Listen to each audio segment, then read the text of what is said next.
नमस्कार। मैं हूं आपका दोस्त विजय विद्रोही। आप मुझसे जुड़ चुके हैं, इसके लिए आप सबका तहे दिल से शुक्रिया।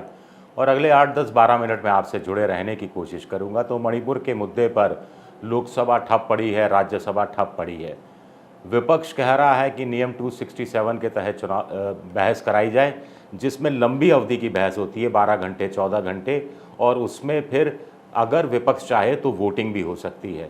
सत्ता पक्ष चाहता है कि 176 नियम के तहत बहस हो, जो मैक्सिमम 2-2.5 घंटे की होती है और जिसमें वोटिंग नहीं होती है। विपक्ष की दूसरी मांग है कि प्रधानमंत्री बहस का अंत समापन करें, यानी बहस का जवाब प्रधानमंत्री दें और बहस के दौरान वो बैठने का कष्ट भी करें।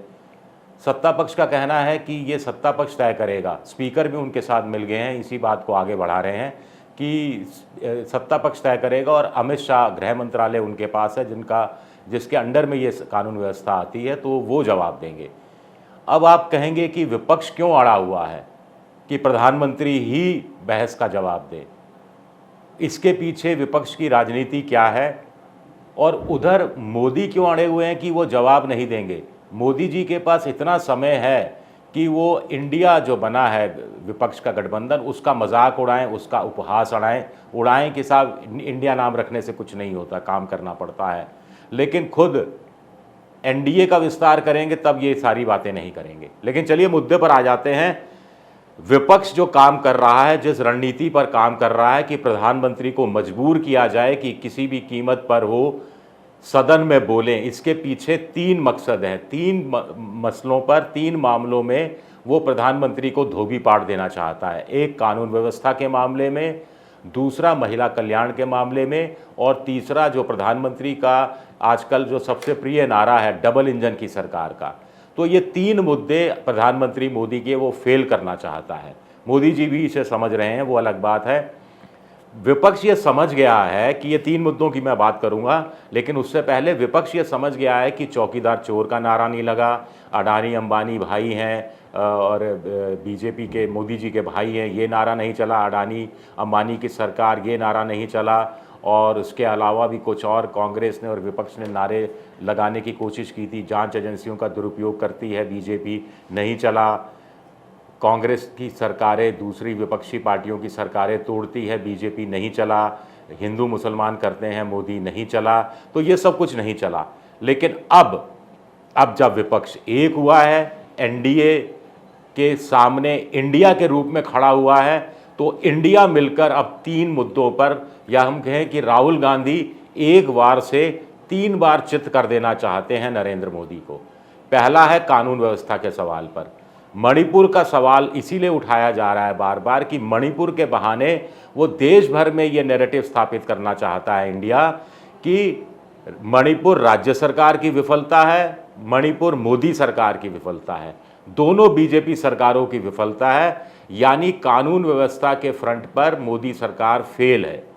दूसरा, वो ये बात समझाना चाह रहे हैं पूरे देश भर में कि ये बॉर्डर के इलाके हैं, ये राज्य सीमावर्ती इलाके हैं, सेंसिटिव राज्य हैं, और राष्ट्रवाद की बात करती है बीजेपी, लेकिन बॉर्डर के इलाकों में बीजेपी फेल है, मोदी सरकार फेल है, राष्ट्रवाद के मामले पर मोदी सरकार फेल है।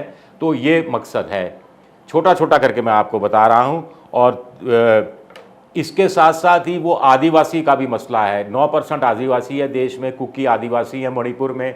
तो मणिपुर में जो आदिवासियों पर अत्याचार हो रहा है, उस बहाने विपक्ष या इंडिया ये नैरेटिव गठित करना चाहता है। जो लीड ली थी राष्ट्रपति द्रौपदी मुर्मू आदिवासी राष्ट्रपति देश को पहली देकर मोदी सरकार ने, उस लीड को वो ध्वस्त करना चाहता है कि ये दलित आदिवासियों पर अत्याचार करते हैं। कर्नाटक में देखिए, शायद 14 आदिवासी सीटें थी, एक भी बीजेपी को नहीं मिली। और ये मणिपुर के बहाने इससे अच्छा मौका नहीं मिल सकता कि देश भर में आदिवासियों के मामले में वो बीजेपी को हाशिए पर धकेल दें, जो संघ का और बीजेपी का मिलाकर एक पॉलिटिकल स्ट्रेटजी रही है।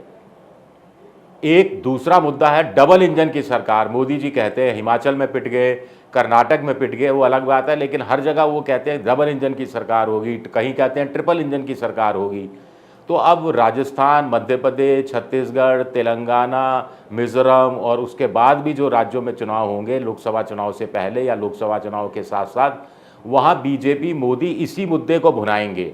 और मणिपुर के बहाने पूरे देश में इंडिया नैरेटिव स्थापित करना चाहता है कि ये डबल इंजन की सरकार सब बेकार फालतू बातें हैं, इनका डबल इंजन पटरी से उतर चुका है, या डबल इंजन लगा भी है तो एक इंजन इधर खींच रहा है ट्रेन को, एक इंजन इस तरफ ट्रेन को खींच रहा है और कहीं ट्रेन आगे बढ़ती हुई दिखाई नहीं दे रही है।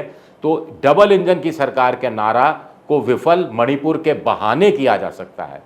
तीसरी सबसे बड़ी चीज है, मणिपुर के बहाने महिला कल्याण की बातें जो प्रधानमंत्री मोदी बढ़ चढ़ कर बोलते रहे हैं उसको ध्वस्त किया जा सकता है।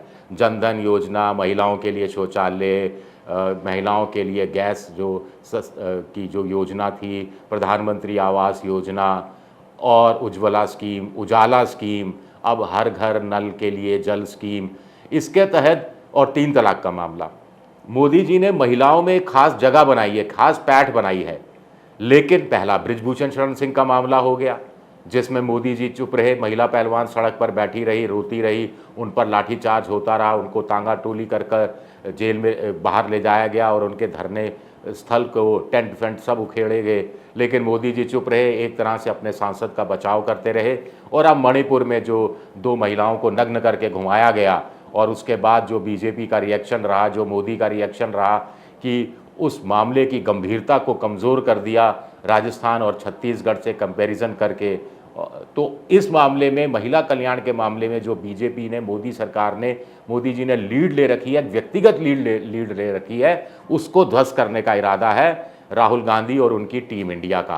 कितने कामयाब होते हैं नहीं, लेकिन टीम इंडिया का कहना है कि कामयाबी की शुरुआत हो गई है।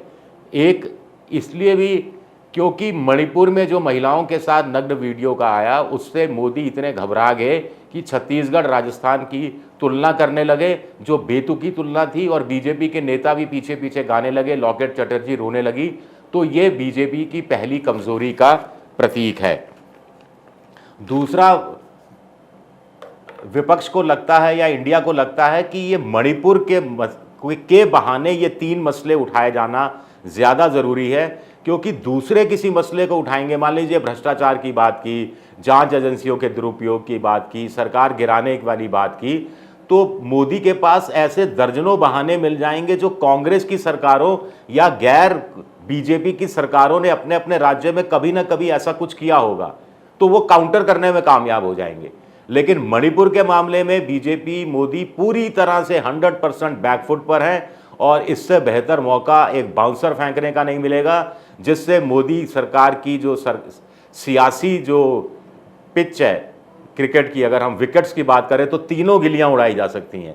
एक गिल्ली कानून व्यवस्था की, एक गिल्ली महिला कल्याण की और तीसरी गिल्ली डबल इंजन की सरकारों की। लेकिन इसमें एक पेच भी है।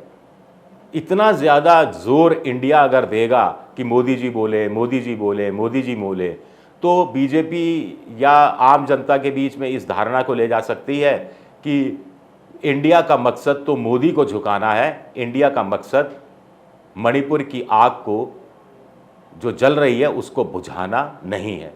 तो ये एक खतरा है जिसका पेंच मुझे लगता है या तोड़ विपक्ष को, इंडिया को निकालना होगा। शुक्रिया मेरा ये वीडियो देखने के लिए। पसंद आए तो लाइक कीजिए, सब्सक्राइब कीजिए, शेयर कीजिए और ये जो घंटी जैसी आकृति है बेल आइकन दबा दीजिए ताकि नया वीडियो आए तो तत्काल आपको जानकारी मिल जाए। मेंबरशिप वाले में आप क्लिक कीजिए, उसमें आप जा सकते हैं और मेंबर बन सकते हैं। किस रंग से आपको थोड़ा सा हल्का सा थोड़ा वित्तीय सहयोग करना पड़ेगा, वो अपनी श्रद्धा अनुसार आप कर सकते हैं। विजय विद्रोही 7 मेरा इंस्टाग्राम पर है, विद्रोही 7 के नाम से मैं ट्विटर पर हूँ और विजय विद्रोही के नाम से मेरा फेसबुक पर पेज है जिसमें आप मुझे फॉलो कर सकते हैं। शुक्रिया, बहुत बहुत शुक्रिया।